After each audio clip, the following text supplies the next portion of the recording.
오늘은 하나님의 창조고요. 이제 신론은 이제 다음 주는 이제 쉬니까 그 다음 주에 섭리하면 이제 신론은 끝납니다. 신론이 끝나면은 이제 인간론으로 들어가게 됩니다. 참고로 해주시고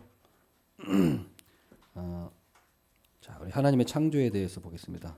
자, 우주의 크기는 930억 광년으로 알려져 있습니다. 930억 광년.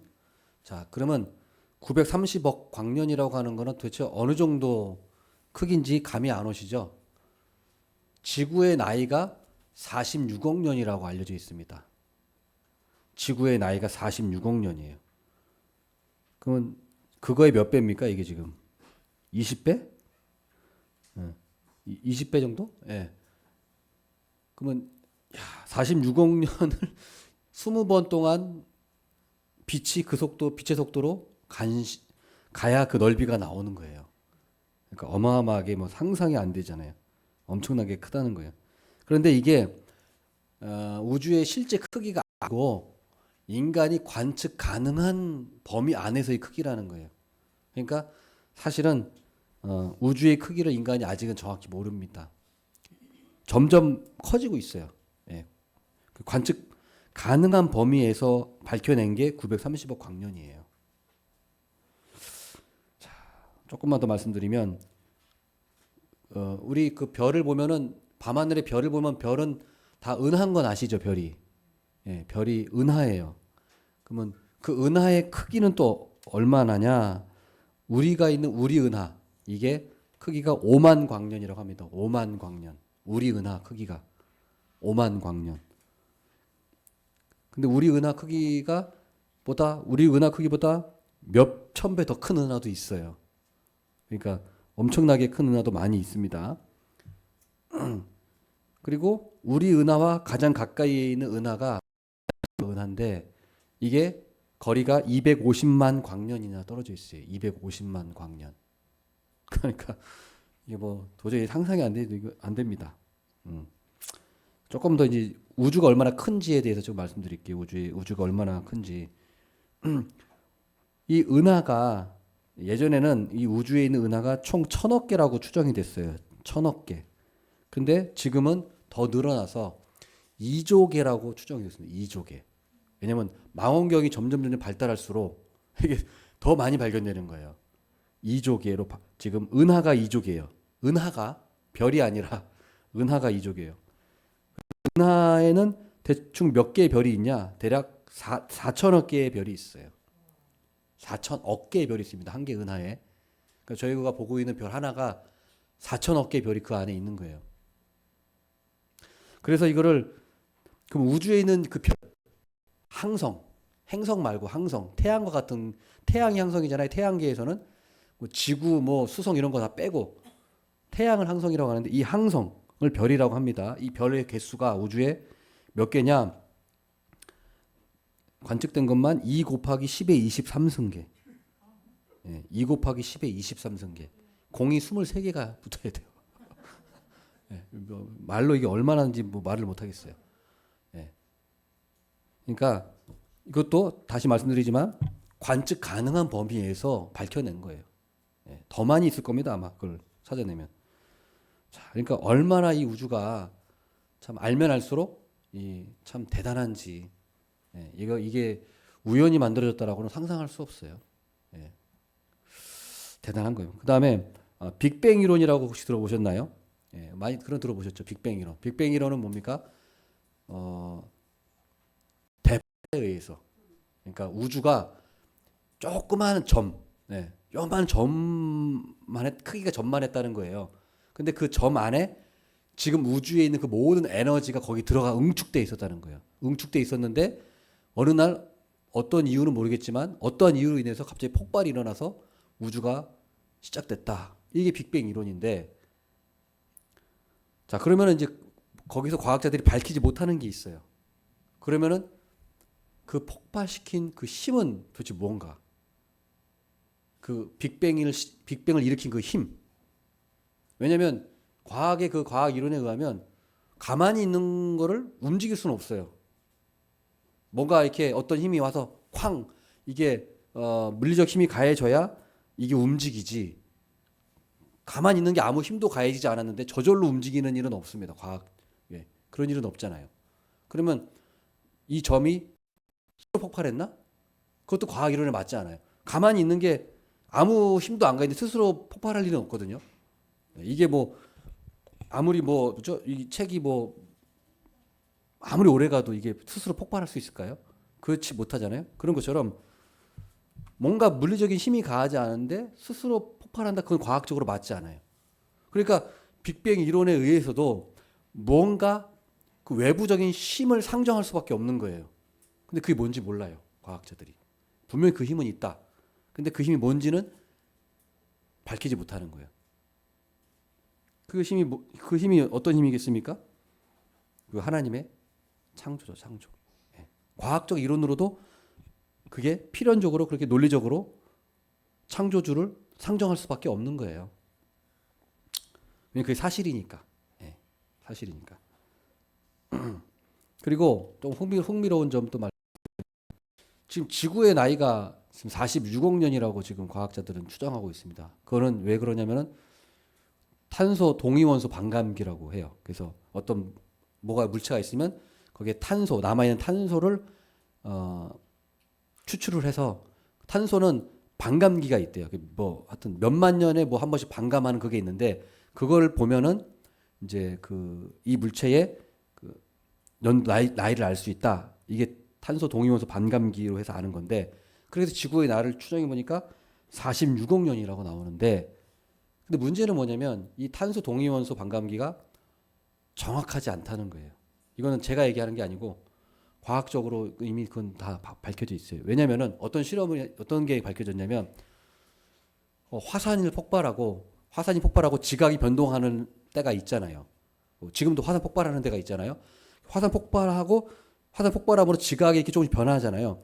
그거를 과학자들이 해서 거기에 탄소 동위원소 반감기를 측정을 했더니 그게 몇 억 년이 나오는 거예요. 그 연도가.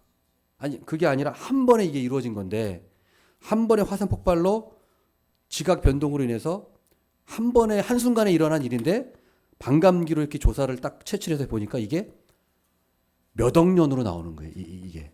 그러니까 우리는 지금 그 탄소 동위원소로 46억 년이라고 했지만 그게 정확하지 않을 수 있다는 거예요. 그러니까 과학자들은 오랜 시간 이게 깎여서 46억이 됐다고 하지만 그게 아니라 굉장히 짧은 순간에 한순간에 이게 이루어져서 그런 오랜 시간이 걸리지 않고 짧은 시간 안에 될 수도 있다라고 하는 거예요. 그래서 이거는 억지로 얘기하는 게 아니고 과학적으로 이미 그거 제가 얘기한 건 밝혀졌어요. 예.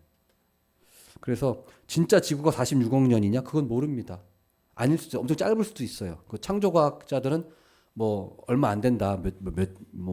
몇천 년, 한 1만 년 될 수도 있다라고 얘기하는데 그럴 수도 있습니다. 예. 그러니까 그거는 모르는 거예요. 그러면은 또 성경에서는 6일 창조를 얘기하고 있습니다. 6일 창조. 6일. 그렇죠? 첫째 날에 만드시고 그리고 첫째 날에 빛을 만드시고 그다음에 보시기 좋았더라 하시고 그다음에 저녁이 되고 아침이 되니 이는 첫째 날이라 이렇게 얘기하고 또 둘째 날도 저녁이 되고 아침이 되니 둘째 날이라 이렇게 얘기하는데 이거를 이 날이라고 하는 게 진짜 하루냐? 진짜 그 하루냐? 아니면 엄청난 오랜 기간을 말하는 거냐? 라는 여러 주장들이 있어요. 그러나 그거는 어떤 건지는 정확히 모르죠. 우리가 과학적으로 아직 밝혀지지 않았으니까. 그러나 성경적으로 보자면 저는 6일 창조가 맞지 않을까 생각을 해요. 예. 그러니까 하나님은 6일 동안 만드셨다는 거죠. 예. 그러니까 성경적으로 보면은 그게 일관성이 있어요. 예. 왜냐하면 하나님께서 6일을 만드시고 그 다음날 하루를 쉬셨다고 했잖아요. 그래서 우리가 지금 6일 일하고 7일째 쉬는 거거든요.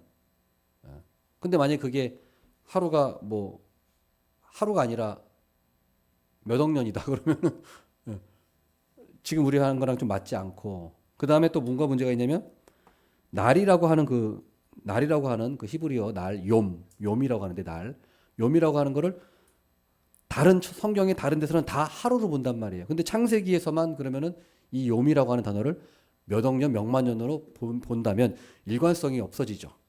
해석의 일관성이. 다른 데서도 하루를 본다면 창세기에서도 하루를 보는 게 해석적 관점에서는 그게 일관성이 있는 거예요. 예.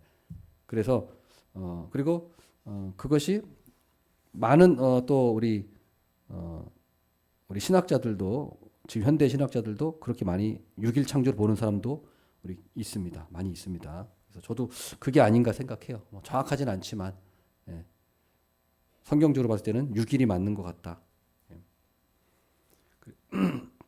하나님은 한 번에 하실 수 있으니까 그것도 불가능한 것도 아니기 때문에 근데 과학자들은 그 자체를 불가능하다고 여기기 때문에 그렇게 얘기하는 건데 예, 그거는 아무튼 여러 가지 생각이 있습니다. 예, 그 정도는 알고 계시고 그러나 성경은 분명은 하나님께서 이 우주를 하나님이 창조하셨다고 말씀하고 있습니다. 그래서 자 우리 그 표 안에 한번 보면은 하나님의 창조를 통해서 네 가지가 드러납니다. 하나님의 전능하심, 지혜, 주권과 목적, 위대하심과 무한하심이 드러나게 되는 거예요. 하나님 창조를 통해서 이런 걸 다 드러내시는 거예요. 그러니까 우리가 우주의 그 크기를 보면서 야 진짜 대단하다. 하나님 전능하시다. 그런 걸 느끼잖아요. 하나님 지혜가 대단하시다. 예? 능력이 대단하시다. 이걸 우리가 느끼는 겁니다. 그래서 이사야 40장 26절 한번 찾아보겠습니다. 이사야 40장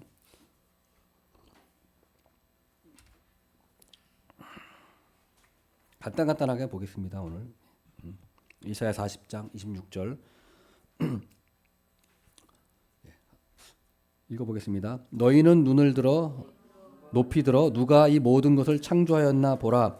주께서는 수요대로 만상을 이끌어내시고 그들의 모든 이름을 부르시나니 그의 권세가 크고 그의 능력이 강함으로 하나도 빠짐이 없느니라. 아멘. 누가 만들었느냐? 누가 창조하였느냐? 주님께서 수요대로 만상을 만드셨다. 이렇게 분명히 나와 있습니다. 자, 이사야 40장 28절 너는 알지 못하였느냐? 듣지 못하였느냐? 영원하신 하나님 여호와 땅 끝까지 창조하신 이는 피곤하지 않으시며 곤비하지 않으시며 명철이 한이 없으시며. 아멘. 그래서 하나님은 피곤하지 않으신다. 그러면 실제는 피곤하지 않으신데 왜 쉬셨을까요? 하나님이 정말 피곤해서 쉬셨다는 걸까요? 그렇지 않겠죠.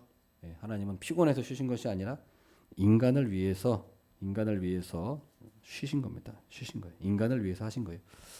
피곤해서 뭐 그걸 쉬신 것이 아닙니다. 그다음 지혜. 예레미야 10장 12절 한번 읽어보겠습니다.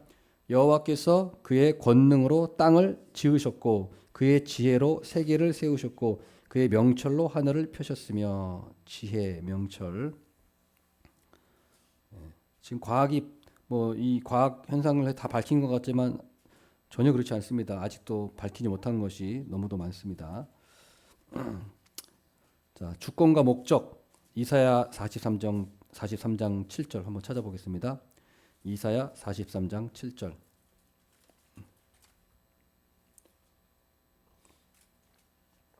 읽어보겠습니다. 내 이름으로 불려지는 모든 자 곧 내가 내 영광을 위하여 창조한 자를 오게 하라. 그를 내가 지었고 그를 내가 만들었니라. 하나님의 창조의 목적, 하나님의 영광을 위해서 창조하셨다. 그래서 우리의 목적도 인간을 만드신 목적도 그거죠. 하나님의 영광을 드러내라고 우리를 창조하셨습니다. 자, 위대하심과 무한하심도 드러나는데요. 시편 90편 2절 거기 나와 있습니다. 산이 생기기 전 땅과 세계도 주께서 조성하시기 전 곧 영원부터 영원까지 주는 하나님이시니이다. 하나님의 위대하심과 무한하심이 드러납니다. 1번 삼위 하나님의 창조. 누가 창조하셨는가? 삼위일체 하나님. 삼위일체 하나님이 창조하셨어요. 그래서 성부 하나님, 성자 하나님, 성령 하나님이 창조에 다 참여하셨죠. 그 성경 구절을 찾아보면은 고린도전서 8장 6절을 보면 성부 하나님이 창조하신 거. 그러나 우리에게는 한 하나님 곧 아버지가 계시니 만물이 그에게서 났고. 성부 하나님이 창조하신 거 분명히 말씀되어 있고, 그다음 성자가 또 창조에 참여하셨다는 거, 예수님이 참여하셨다는 것도 분명히 성경 말씀에 있습니다. 골로새서 1장 15절에서 17절 말씀에 나와 있습니다. 한번 찾아보시고 거기 한번 스스로 한번 써 보세요. 골로새서 1장 15절에서 17절.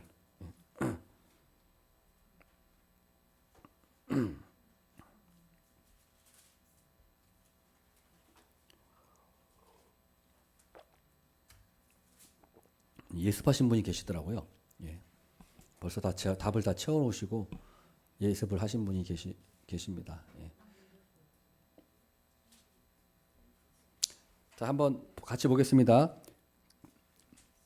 그는 보이지 아니하는 하나님의 형상이시요 모든 피조물보다 먼저 나신 이시니 만물이 그에게서 창조되되, 예수님 만물이 그에게서 창조되되 하늘과 땅에서 보이는 것들과 보이지 않는 것들과 혹은 왕권들이나 주권들이나 통치자들이나 권세들이나 만물이 다 그로 말미암고 그를 위하여, 예수님을 위하여 창조되었고 또한 그가 만물보다 먼저 계시고 만물이 그 안에 함께 섰느니라. 예수님 안에 함께 서 있느니라. 예수님이 지탱하신다는 거예요.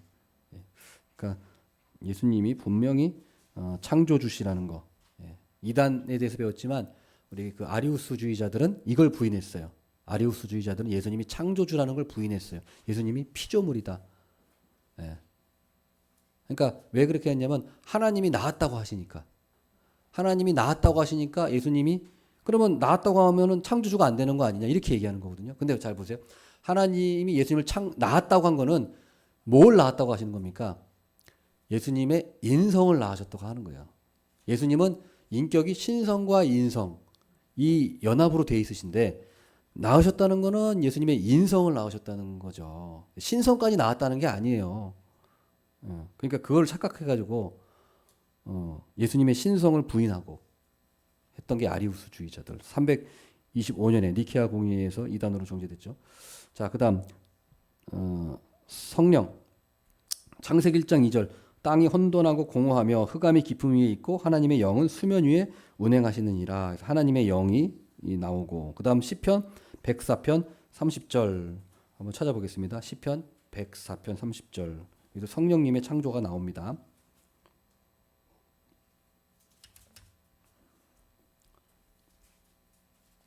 시편 104편 30절. 한번 같이 읽어보겠습니다.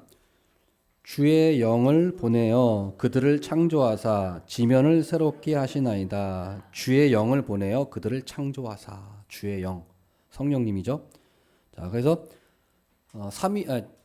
창조 누가 하셨습니까? 삼위 하나님이 하셨다는 거예요. 삼위 하나님이 하셨어요. 근데 누가 창조하셨는지를 세상 사람들은 모릅니다. 몰라요. 모르고 있어요. 자, 그다음 무로부터의 창조.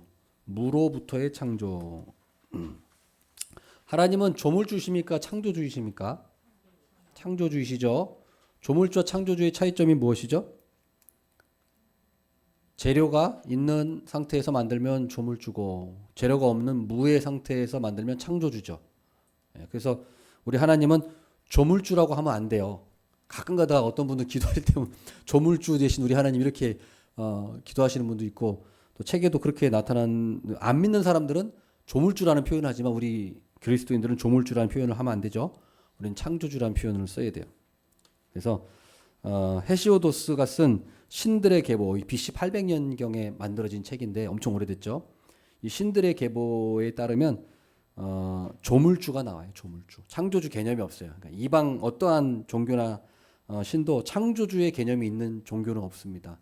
다 조물주예요. 탄생 신화를 보면 그리스 탄생 신화, 그러니까 신들의 계보가 그 로마의 그 올림푸스 신들이 어떻게 해서 탄생하게 됐는지 그 계보가 나와 있는데 보면 전부 그 조물주에서 시작하는 거예요. 조물주. 그래서 어떻게 시작하냐면 이 신들의 계보에 따르면 신들을 다 자연을 신격화한 거예요. 자연을. 그러니까 자연을 신격화하고 힘, 에너지 삼았어요. 예를 들면 카오스, 텅 빈 공간, 텅 빈 공간을 어떤 카오스라는 신이라고 말해요. 또 땅 신이 있죠. 가이아, 땅의 신. 또 하늘의 신 우라노스. 그러니까 하늘에 하늘에 있는 신이 아니라 하늘을 신이라고 하는 거예요. 하늘 자체를 우라노스라고 하는 거예요. 바다, 폰토스, 이 자연 자체를 신으로 매칭시켜요. 신, 자연 자체를.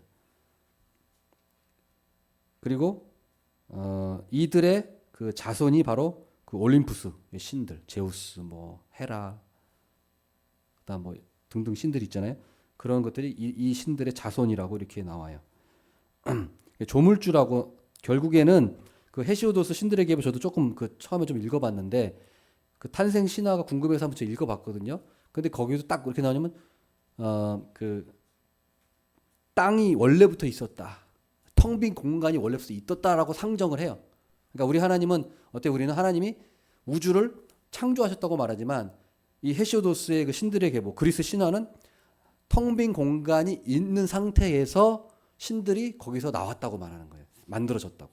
그러니까 텅 빈 공간, 이 공간이 선재하고 있다고 얘기하는 거예요. 선재하고 있다는 거. 그러나 창조는 그렇지 않죠. 우리 하나님은 공간도 하나님이 만드신 거예요. 시간도 그렇고.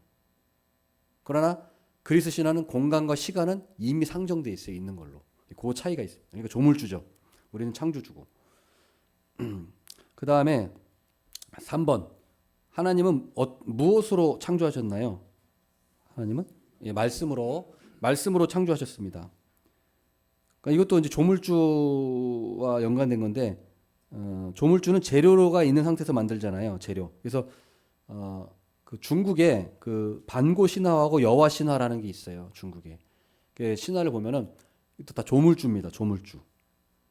그 중국의 반고 신화는 어떤 내용이냐면 간략하게 이런 얘기예요. 세상이 하늘과 땅이 붙어 있었다. 근데 이게 달걀처럼 달걀 모양의 안에 하늘이 반쪽이고 땅이 반쪽인데 붙어 있어서 달걀 모양 안에. 근데 그 속에서 반고라는 존재가 태어나요. 반고. 이름의 이름. 반고라는 존재가 거기 태어나서 이 반고가 점점 몸이 커집니다. 몸이 커져서 점점 하늘을 손으로 받치고 팔로 받치고 땅을 발로 받쳐서 이렇게 하늘과 땅이 붙어 있었는데 그거를 반고가 자라면서 점점 밀어내요. 하루에 3m씩 자라서 하늘 3m, 땅으로 3m씩 자라요. 그래서 엄청난 오랜 시간 동안 그것을 계속 떠받치고 자라서 하늘과 땅이 이렇게 떨어졌다. 그러다가 너무 힘들어서 괴로워서 죽었다. 이 반고가. 그래서 이 반고가 죽었는데 이 반고의 죽은 시체가 재료가 돼서 이 땅이 만들어졌다. 그래서 이 반고의 숨결이 바람이 됐고 반고의 목소리는 천둥이 됐고 반고의 눈은 양쪽 눈은 해와 달이 됐고 반고의 몸통은 산이 됐고 반고의 피는 강물이 되었다. 이게 반고 신화예요. 얼마나 조잡합니까? 네. 그 다음에 여화 신화가 있어요. 여화 신화. 여화 신화는 여신인데 하체는 뱀이고 상체는 사람이에요. 예. 여화 신화. 사진 보면 이렇게 나와 있어요. 여화라는 여신이 있는데 이게 중국에 지금 그런 어떤 그 석상도 있더라고. 여화 석상도. 예. 반고 신화 그것도 있고 다. 근데 여화는 이 인간을 여화가 만들었다 그래요. 그래서 여화가 어느 날 진흙으로 인간을 만들었다. 이것도 성경에서 다 베낀 거예요. 성경에서 진흙으로 하나님 인간을 만드셨다는 게 이게 제일 첫 번째 이 가르침을 가지고 퍼져 나가면서 사람들이 거기를 갖다 붙이고 막 바꿔가지고 이렇게 한 거예요. 태고 신화들을 보면 노아 홍수도 다 나오죠. 뭐 아프리카에도 나오고 아메리카에도 나오고 노아 홍수가 나오잖아요. 바벨론 신화에도 다 공통적으로 나온단 말이에요. 그게 왜요? 진짜 그 노아 홍수가 있었기 때문에 그게 옮겨지면서 이제 바뀐 거죠. 그래서 이 여화가 진흙으로 사람을 만들었어요. 만들었는데 너무 아름다운 거예요. 너무 아름다워가지고 그걸 가지고 이제 이렇게 같이 재밌게 놀다가 근데 하나하나 진흙으로 만드니까 너무 귀찮은 거죠. 그래가지고 그 덩굴을 진흙에다 묻혀가지고 착 이렇게 땅에다가 착 흩뿌렸는데 그 진흙 방울이 땅바닥에 떨어지면서 그게 인간이 되더라. 그게 여화 신화입니다. 그래서 여호와가 정성을 들여서 만든 진흙은 왕이나 귀족이 되는 거고 그냥 대충 만든 인간은 노예나 하층민이다. 이렇게 네. 재밌는 거죠. 네. 이렇게 하면서 또 신분제를 또 정당화하는 거죠. 그래서 그러니까 이걸 왜 말씀드리냐면 자 이거와 우리 창세기 말씀 한번 비교해 보세요. 창세기의 이 창조의 말씀과 이 반고신화 또 그리스 로마의 그 신화들을 비교해 보면 그냥 너무 조잡하잖아요. 이방의 이런 신화가 예, 조잡한 신화들이 더러운 그런 내용들이에요. 그러나 우리 성경 말씀 어때요? 얼마나 참 예? 아름답고 정말 대단하잖아요. 예. 말씀으로만 우리를 창조하신 예? 얼마나 대단합니까? 자, 그래서 자, 하나님은 말씀으로 이 온 세계를 창조하셨다고 하는데 자, 이제 퀘스천. 하나님이 이르시되라는 이 단어, 이 문장이 창세기 1장에 몇 번 나올까요? 자, 8번. 벌써 찾아보셨어요? 세 보셨어요? 근데 틀렸습니다. 네. 네. 아쉽지만 틀렸어요. 자, 한번 말씀해 보세요. 누가 한번 맞춰 보세요. 네. 장로님, 예? 7번. 땡. 자, 9번. 땡. 지금 빨리 한번 눈으로 씩 해가지고 하나님 이르시되 몇 번 나오나 한번 쫙 찾아보세요.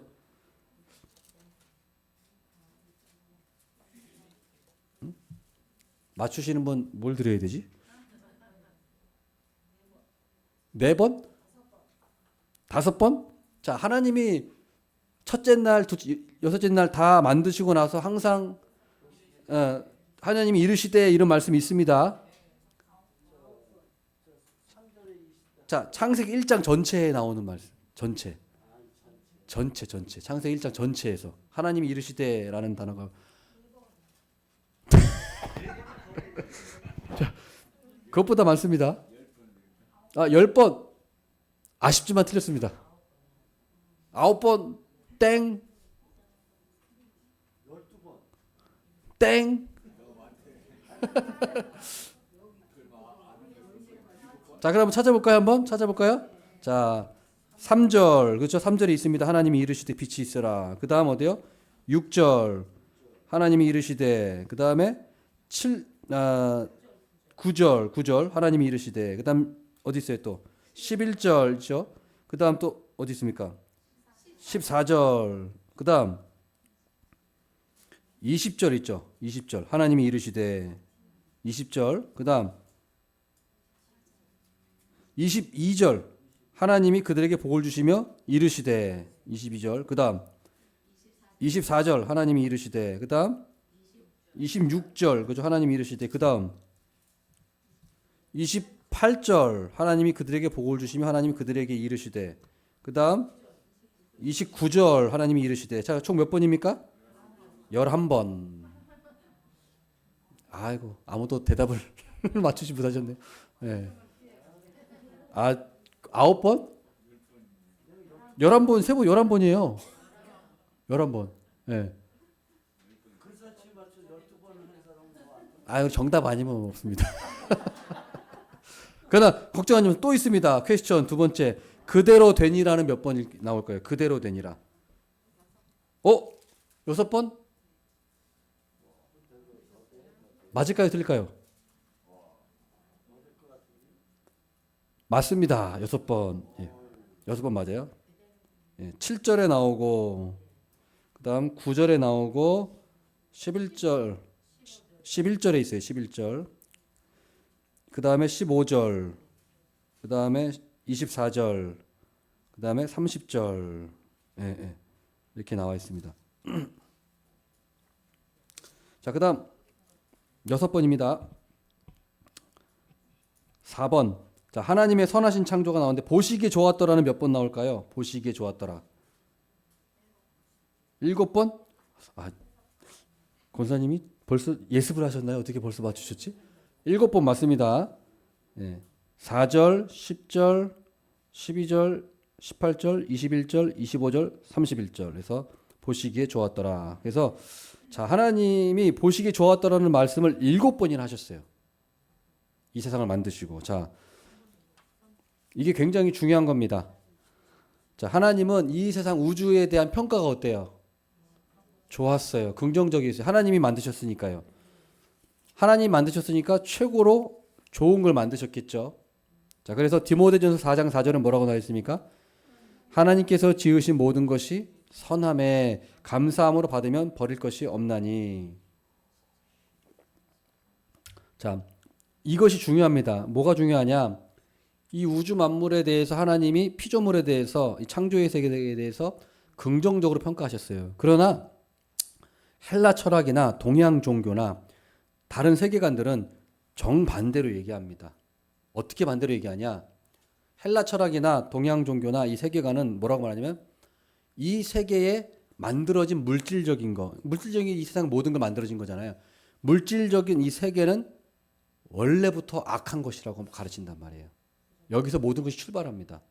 성경과 정반대예요. 성경은 하나님이 지으신 모든 것이 선했고 아름다웠다, 보시기 좋았다라고 얘기했어요. 그러나 이방 종교, 헬라 철학은 악하다고 얘기하는 거예요. 악하다는 거예요. 이 물질이 악하다. 왜 그럴까요? 이 사람들은 영육 이원론. 영은 좋은 거고 육은 이 물질은 악하다는 영육 이원론에 입각해서 이 세상을 본 거예요. 그러니까 모든 게 물질로 이루어졌잖아요. 그러니까 물질은 그냥 그 물질 그 자체가 악인 거예요. 이 영육 이원론에 따르면. 그러나 하나님은 그렇게 말씀하지 않으세요. 물질 자체가 악하다고 가르친 적이 한 번도 없어요. 우리 하나님은. 물질 자체가 악하다고 말씀하지 않았어요. 그러면 성경에서는 그러면 영육간에 하면서 육을 악한 것으로 평가하는 것이 아닙니까? 성경에 말하는 육이라고 하는 것은 육체를 말하는 게 아니에요. 물질을 말하는 게 아니에요. 육이라고. 성경에 나오는 육이라고 하는 거는 육체를 말하는 게 아니라 이거는 인간의 타락한 마음을 말하는 거예요. 인간의 타락한 본성, 마음. 그러니까 마음이 인간의 타락한 마음이 악하다고 하는 거지. 우리 바디, 이 바디가 뭐 이 몸이 자체가 악한 거라든가 또는 이 우주에 있는 모든 물질이라고 하는 게 본래적으로 악하다고 하다고 가르친 적은 성경에 전혀 없습니다. 그러니까 그걸 헷갈리면 안 돼요. 예. 성경의 육이라고 하는 것은 물질을 가르치는 게 아니라 우리의 타락한 마음이 악하다, 타락한 마음이 악하다는 거지 몸이 악하다는 거 하는 게 아니에요. 그러나 이게 왜 중요하냐면 이 개념, 몸이 악하다고 하는 이 개념, 성육이원론의 개념이 결국에는 중세로까지 이어지는 중세. 그래서 수도원 운동이 그래서 일어나는 겁니다. 고행을 하고 몸을 자꾸 때리고 아프게 하고 뭐 108번을 뭐 하고 막 몸을 힘들게 하잖아요. 그래서 어떤 사람은 뭐 수행하는데 뭐 모기에 뜯겨도 가만히 있어야 되고, 예? 또 어떤 사람은 뭐 잠을 안 자고 안 재우고 그래서 몸을 괴롭게 하고, 어떤 사람은 뭐 절벽 올라가 가지고 이게 좀만 있으면 떨어지는데 거기서 몇 년간을 살았던 수행했던 성자도 있다고 하죠. 그 산 꼭대기 이렇게 첨탑에 올라가 가지고 한 번도 몇 년 동안 안 내려왔대요. 예, 그런 수행을 일부러 하죠. 그러니까 그게 뭐예요? 왜? 몸 자체가 악하다는 그 이원론적인 사상에서 기원한 거예요. 근데 이게 이단적인 사상이에요, 이게. 예. 우리 하나님은 절대로 물질이 몸이 악하다고 하신 적이 없어요. 그래서 이 영육 이원론에 의해서 중세 수도원 운동이 일어난 거예요. 수도원 운동이. 그래서 이 로마 카톨릭은 이 정신을 이어받았습니다. 수도원이 로마 카톨릭이잖아요. 로마 카톨릭은 어떻게 합니까? 그래서 독신 서약을 하는 거예요. 성직자들에게. 왜? 이 사람들은 육체는 무조건 악하기 때문에 결혼 안에 성관계도 악한 걸로 봐요. 물질적인 행위이기 때문에. 영적인 행위만 선한 거고 물질적인 행위는 다 악이에요. 그러니까 결혼 내의 성관계조차도 그냥 그거는 무조건 자체가 악이야. 그러니까 성직자들은 그걸 하면 안 돼. 이게 바로 영육이원론, 영지주의에서 나온 거예요. 이 로마 카톨릭 거기 다 물들은 거예요. 그리고 이것보다 더 악한 게 뭐냐? 그렇기 때문에 동정녀의 마리아의 처녀성 교리를 주장해요. 그러니까 무슨 말이냐면 로마 카톨릭은 마리아가 예수님 낳고 이후에는 안 낳았다고 말해요. 자손들을. 그러니까 예수님은 처음부터 처녀고 죽을 때까지 처녀로 죽었다고 로마 카톨릭은 주장하죠. 그 마리아 처녀설이에요. 그럼 성경에는 뭐라고 나와 있습니까? 예수님의 동생들이 있죠. 예. 여동생도 있고 남동생도 있어요. 예수님의. 그러니까 마리아는 예수님을 낳을 때는 처녀로 잉태했지만 그 이후에는 정상적인 요셉과의 사이에서 자녀를 낳았단 말이에요. 그러나 로마 가톨릭은 이걸 받아들일 수가 없는 거예요. 아니 어떻게 성스러운 마리아가 처녀로 죽지 않았단 말이에요. 그러니까 이거를 이 사람들은 그거를 다 고치고 성경에 분명히 있음에도 불구하고 이 마리아는 처녀로 죽었다고 주장하고 있어요. 그게 먹히는지 참 모르겠어요. 성경에 분명히 자녀가 나오는데 예. 왜 그래? 그게 다 영육 이원론에 의해서 주장하기 때문에 그런 거예요. 자, 이 영육 이원론이 다 어디서 나온 거냐? 고대 헬라 철학, 플라톤 철학도 이와 관련돼 있어요. 플라톤이 이데아 사상을 강조했잖아요. 이데아는 모든 게 완전하고 이 세상은 불완전하다고 플라톤이 말해요. 그래서 예를 들어서 뭐 책상이 있으면 어때요?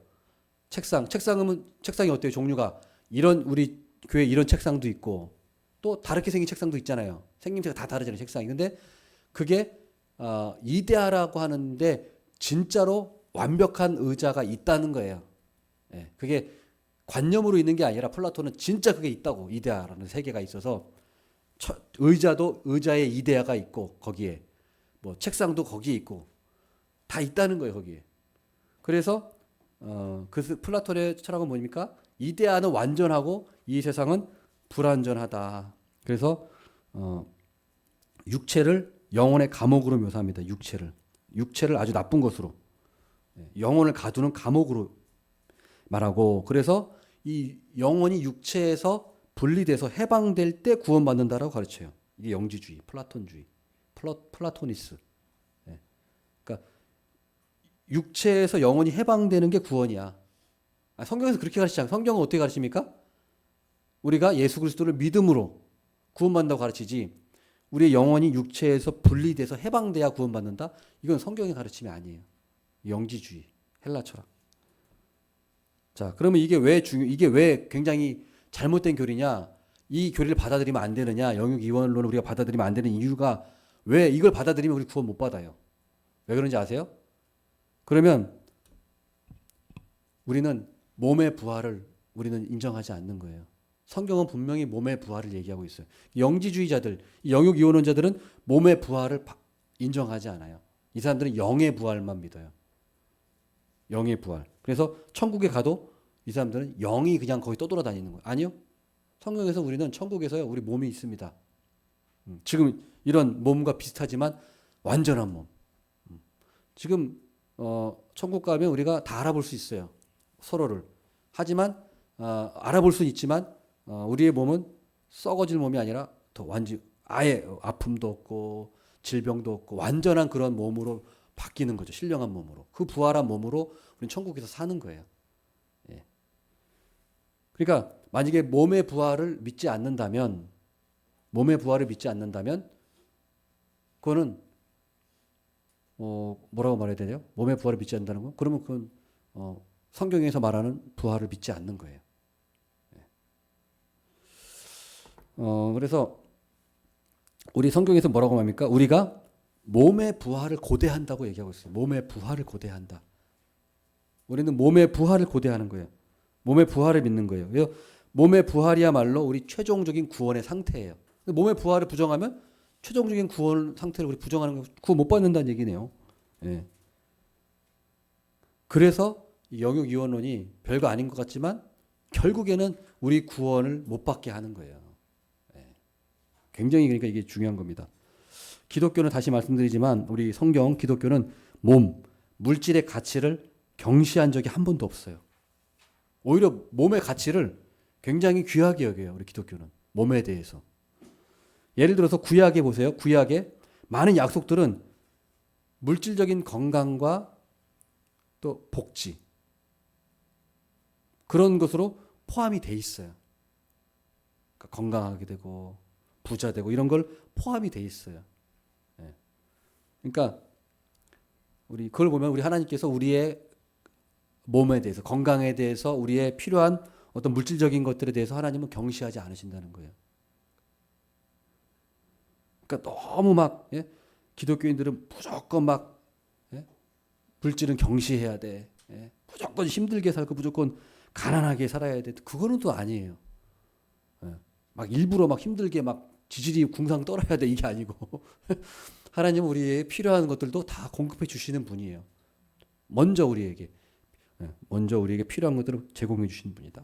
그래서 하나님은 절대 우리의 물질적인 필요에 대해서 경시하거나 그러신 분이 아니라는 거예요. 관심을 가지고 계시고 충분히 우리에게 필요를 공급하시는 분이시다라는 거예요. 그 다음에 또 한 가지 말씀드리면 이 영육 이원론 이게 또 가장 큰 문제점이 뭐가 있냐면 이 사람들은 성육신을 부인해요. 그렇기 때문에 성육신 예수님이 몸으로 이 땅에 오셨잖아요. 진짜 몸을 입으셨잖아요. 근데 이 사람들은 물질은 악하니까 예수님이 몸으로 오셨다는 것을 인정할 수가 없는 거예요.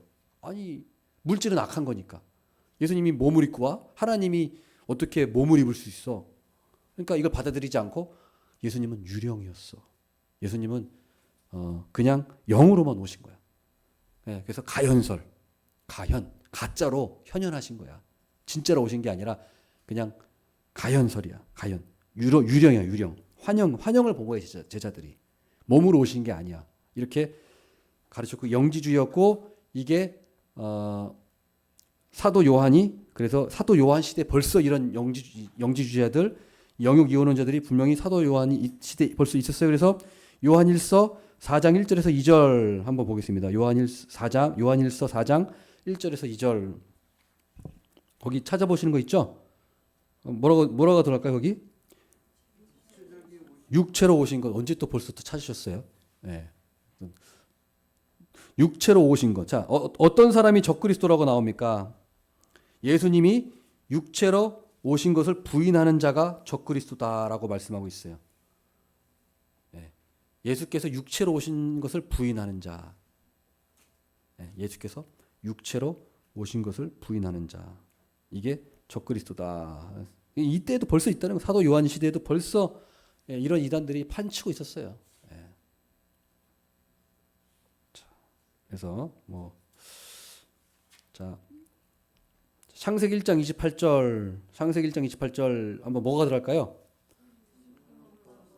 생육하고 번성하여. 자 보세요. 우리 하나님께서 이 세상을 만드시고 보시기에 좋았더라 선했더라고 말씀하신 다음에 첫 번째 명령이 뭘까요? 생육하고 번성해라. 물질이 약하면 생육하고 번성하면 안 돼요. 결혼하면 안 되고 시집가면 안 되고 장가가면 안 되고 그렇죠? 다 혼자 살아야 돼요. 그러나 우리 하나님은 물질을 절대 악하게 보지 않으셨어요. 선하다. 그래서 생육하고 번성해라. 첫 번째 명령. 그러니까 우리가 애는 한 셋은 낳아야 돼. 셋은 낳아야 생육하고 번성하죠. 둘두면 똑같은 거잖아요. 애 넷 낳았다고 제가 낳은 것도 아니면서 제가 여기서 이제 자랑하고 있는. 근데 보세요. 애가 없으니까 지금 경제가 어렵다고 하잖아요. 우리 그거 몰랐잖아요. 옛날에는. 인구가 많은 게 최고란 최고. 생육하고 번성하는 게 그게 지혜로운. 옛날에는 미개하다가 막 미련하다고 막 애 낳는다고 했지만 아니라는 거예요. 왜요? 하나님이 생육하고 번성하라고 하시잖아요. 이게 지혜였다는 거예요. 다 드러나잖아요. 몰라서 우리가. 자, 그다음 이제 마지막으로 5번. 하나님은 왜 이 세상을 창조하셨습니까? 하나님의 영광을 위해서. 시편 19편 1절 한번 찾아보세요. 뭐가 들어가는지 한번 해보세요.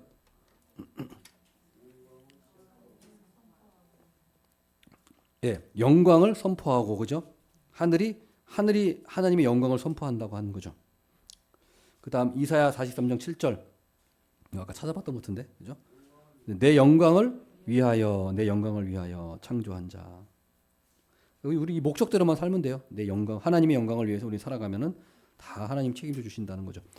고린도전서 10장 31절 말씀. 그런즉 너희는 먹든지 마시든지 무엇하든지 다 하나님의 영광을 위하여 하라. 그래서 자, 여기 보면 우리가 결론을 요약을 하면 자, 누가 이 세상을 창조하셨습니까? 누가? 하나님. 자, 그러면 무엇으로 창조하셨습니까? 무엇으로? 말씀으로 창조하셨고, 그다음에 말씀으로 창조하셔서 보시기에 좋았더라. 선한 걸 창조하시고, 선한 것 창조하시고, 또 왜 창조하셨습니까? 왜? 하나님의 영광을 위해서. 우리가 이렇게 요약할 수 있습니다. 그래서 우리 하나님의 창조에 대해서, 근데 우리는 분명히 이렇게 알고 있잖아요. 누가 창조했고, 어떻게 창조했고, 무엇을 창조했고, 왜 창조했고, 우리는 다 분명히 확실하게 알잖아요. 그러나 성경을 모르는 사람들은 이걸 아직도 모르고 있어요. 자기가 왜 태어났는지, 이 세상이 왜 만들어졌는지 그조차를 모르고 그냥 하루하루 그냥 죽지 못해 살고 있는. 우리는 분명한 이것을 알고 우리는 살아가면 좋겠습니다. 아멘. 하나님 아버지,